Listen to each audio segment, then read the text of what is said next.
ప్రతి ఒక్కరికి నమస్తే అండి. నా పేరు అనిల్ కేతా. జనగలం ప్రేక్షకులకు స్వాగతం. ఇవాళ ఒక ఇంపార్టెంట్ టాపిక్ని మీ ముందు జనగలం ఉంచే ప్రయత్నం చేస్తుంది. రానున్న 9 రోజుల తర్వాత జరగబోయే ఎన్నికలు ఈ రాష్ట్ర ప్రజల మనుగడకి భవిష్యత్తుకి సంబంధించినవి మాత్రమే కాదు, ఈ రాష్ట్రంలో అత్యంత కీలక సామాజిక వర్గాలుగా ఉన్న బడుగు బలహీన వర్గాల ఉనికిని ప్రశ్నార్థకం చేసే ఎన్నికలుగా ప్రస్తుతం రానున్న 9 రోజుల్లో జరగబోయే ఎన్నికలను చూడాలి. ఇక కాపు సామాజిక వర్గాన్ని అత్యంత దీనంగా తయారు చేయబోయే ఎన్నికలుగా రానున్న 13వ తారీఖున జరగబోయే ఎన్నికలుగా చెప్పాలి.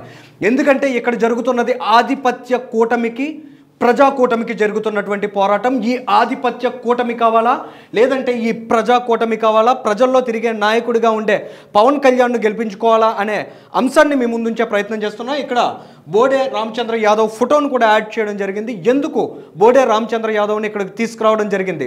భారత చైతన్య యువజన పార్టీ అధినేతగా ఉన్న రామచంద్ర యాదవ్ ఈ ఫోటోలోకి ఎందుకు వచ్చారు? అసలు ఈ టైటిల్ ఎందుకు పెట్టాం? పుంగనూరు టు పిఠాపురం అనే టైటిల్ని ఎందుకు పెట్టాల్సి వచ్చిందనే విషయాన్ని వాళ్ళ జనగలం మీ ముందుంచుతోంది.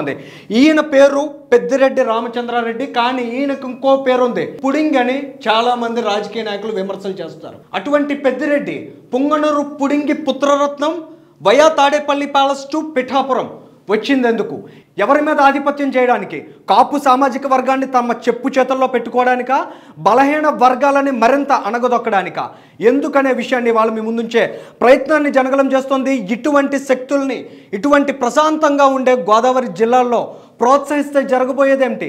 ఇక్కడ జరుగుతున్న పోరాటం ఒక కాపు సామాజిక వర్గానికి చెందిన పవన్ కళ్యాణ్కి, కాపు సామాజిక వర్గానికి చెందిన మరో మహిళా నేత వంగా గీతకి. మరి ఈ పెద్దిరెడ్డి కుటుంబానికి ఇక్కడ పెత్తనం ఏంటి? ఇటువంటి రెడ్డులు ఎందుకనే ఆధిపత్యాన్ని గోదావరి జిల్లాల్లో చెలాయిస్తున్నారు? మన వైఎస్ఆర్ కాంగ్రెస్ పార్టీకి సంబంధించి 8 మంది ప్రాంతీయ సమన్వయకర్తలు ఉన్నారు. అందులో ఒక్క బొత్స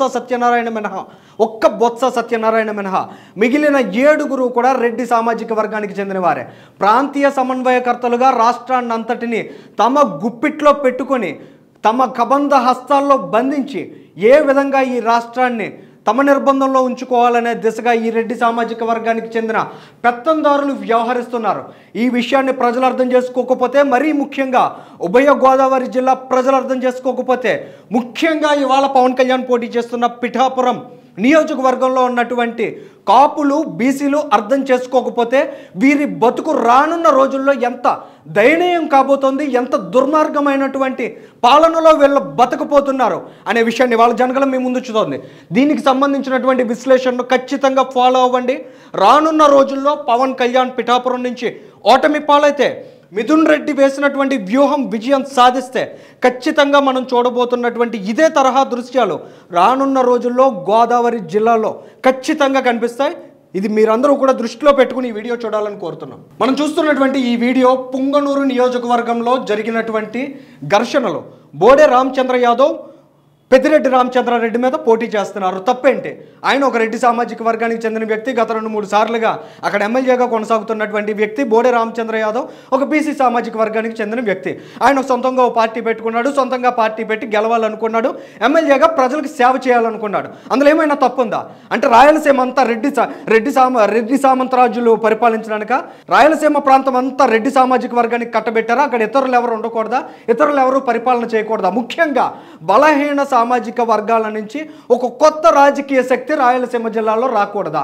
పొంగనూరులో ఎందుకు అంత అప్రజాస్వామికం? అత్యంత అప్రజాస్వామిక నియోజకవర్గంగా ఈ రాష్ట్రం మొత్తంలో ఉన్నది ఒక్క పొంగనూరు కాన్స్టిట్యున్సీ.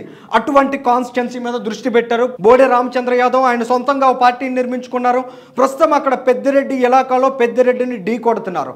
అటువంటి పెద్దిరెడ్డి ఆధిపత్య ధోరణి ఏ విధంగా ఉంది, ఏ విధమైన పెత్తనాన్ని ముఖ్యంగా బీసీల మీద ఆయన చేస్తున్నాడనే విషయాన్ని మనం చూస్తున్నాం. ఆయన సొంత నియోజకవర్గంలో ఉన్నటువంటి గ్రామంలోకి రామచంద్ర యాదవ్ వెళ్ళే దిశగా ప్రయత్నం చేస్తే ఆయన మీద ఈ రకంగా రాళ్ళు రువ్వడం చూస్తున్నాం. ఇక్కడ సిఆర్పిఎఫ్ బలగాలు సైతం తలదాచుకుంటున్నటువంటి దుస్థితి. ఏ విధంగా ఇక్కడ అద్దాలు పగలగొట్టారు, ఏ విధంగా అక్కడ ఉన్నటువంటి వారందరూ కూడా భయాందోళన చెందుతున్నారు మనం ప్రతి ఒక్కటి గమనించవచ్చు. పూర్తిగా సాయుధ బలగాలుండి, చేతిలో వెపన్స్ ఉండి కూడా ఏమీ చేయలేని నిస్సహాయత అక్కడ ఉన్నటువంటి పోలీసులు, సిఆర్పిఎఫ్ బలగాల మీద ఉందంటే ఏ తరహా పెత్తందారి వ్యవస్థ అక్కడ ఉంది.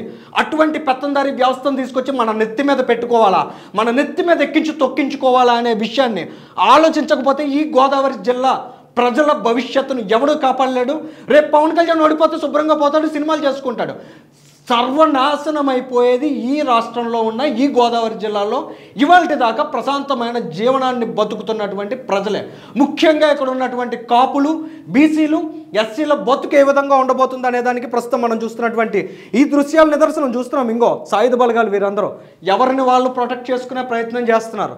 వీరందరూ ఏం చేయాలి, వారి బాధ్యతలు ఏంటనేది మర్చిపోయి పూర్తిగా ఎవరి నెత్తి మీద ఆడేసుకుని ఎవరి ప్రాణం వాడు కాపాడుకుంటున్నాడు. రేపటి రోజున అదే పరిస్థితి గోదావరి జిల్లాలో వస్తుంది. నీ ప్రాణం పోయినా, నీ ఇంట్లో ఆడబిడ్డలు నెత్తుకుపోయినా, నీ ఆస్తులు దోచుకున్నా, నీ పేక మీద కాలేసి తొక్కినా నిన్ను కాపాడేవాడు ఎవడు ఉండడు అనే దానికి ప్రస్తుతం మనం చూస్తున్నటువంటి ఈ దృశ్యాల నిదర్శనం. సిఆర్పిఎఫ్కి సంబంధించినటువంటి వాహనాన్ని ధ్వంసం చేశారు. వారికి తమ మన అనే భేదాలు లేవు. రాజకీయంగా వారి ఎదుగుదలలో ఎవరన్నా అడ్డు వస్తే పేక మీద కాలేసి తొక్కడానికి సిద్ధంగా ఉన్నారు. చూడండి.